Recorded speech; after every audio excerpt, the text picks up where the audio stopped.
Today I want to just go through very quickly how to tie ihram in an effective way, especially for people who don't often wear this type of clothing. There is no correct way and there's no wrong way so long as you find it comfortable and you follow the Islamic guidelines when wearing it. Ihram consists of two cloths. They're both about this size. You take the cloth, take it behind you and wrap it quite high. There's no point in wrapping it from your waist because you're going to be working up and down. For the purpose of this demonstration, I'm going to turn around to the side just to show you the difference in the left and right hand side of the cloth. You want to make your left side to be short enough just to wrap around your waist once and your right side to be the longer side. When you go to the shop and try your ihram on, this is one of the tests that you should do. The last thing you want to do is have an ihram which is too short or too long.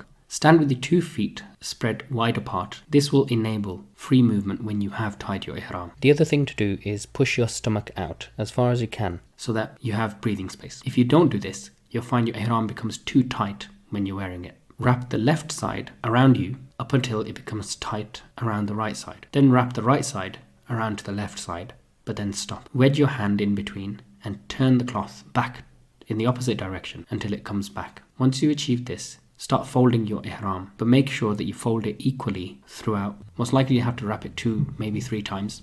And then have a walk and feel whether you feel comfortable walking in it. And I would suggest while you're still at home, try praying in it as well. With the upper garment, I'm going to show you 2 ways to wrap it.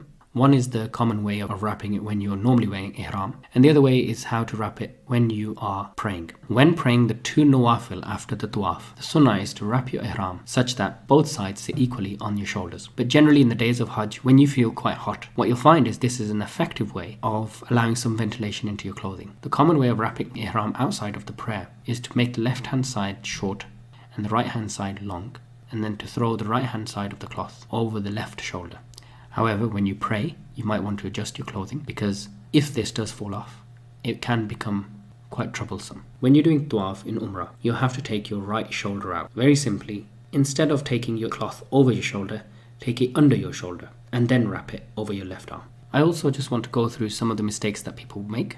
During the days of Hajj, it can become very difficult with the heat. Some people, without realizing, will let their lower garment fall below their navel. The ihram should always be above the navel and above your ankles. Makkah is a very hot place, so it can be tempting to want to cover your head. And also during the days of Mina, when you're going to be sleeping in the tents, it can be tempting to cover your head with your ihram. This again is something which is not permissible. One thing I'd like to clarify, ihram is a state. In that state, you have this clothing. Ihram is not the clothing itself. So once you don this ihram at the airport, you are not actually in the state of ihram up until you come to the miqat. Before you reach the miqat, you should state your intention for Umrah by saying Labbaik Allahumma bi Umrah. When it comes to the days of Hajj, then you state the intention for Hajj from your hotel room or from wherever you're staying just before you go into Mina, and you'll say Labbaik Allahumma Hajjan. It's unlikely that any of you listening will be doing Hajj Qiran, but if you are, then it would be Labbaik Allahumma bi Hajja wa Umrah. If someone fears that they can't perform Hajj or Umrah due to an illness, then they should add this to their intention by saying Allahumma mahilli haythu habastani. If you're performing Umrah for someone else, or if you're doing Hajj Badal, then you would state Labbaik an, and then you'd say then